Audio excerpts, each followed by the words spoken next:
Sometimes the very thing that we think is holding us back is actually what God is using to move his purpose forward.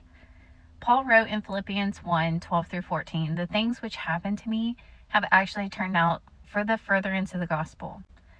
Paul was sitting in prison when he wrote that. He was chained. He was restricted. He couldn't travel. He couldn't preach in the streets the way he used to. But the gospel was spreading even more because of it. The palace guard was hearing about Jesus.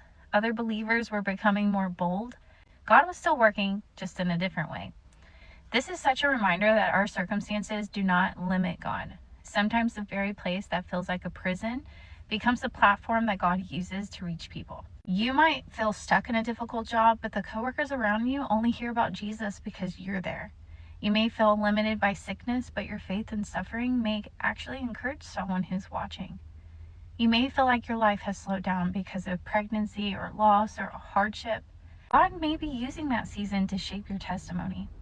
You may feel like doors are closing, but sometimes closed doors are how God redirects the message to the exact people who need to hear it most. Paul thought he was going to Rome as a preacher, but he arrived as a prisoner, and the gospel still reached Rome. Nothing is wasted with God.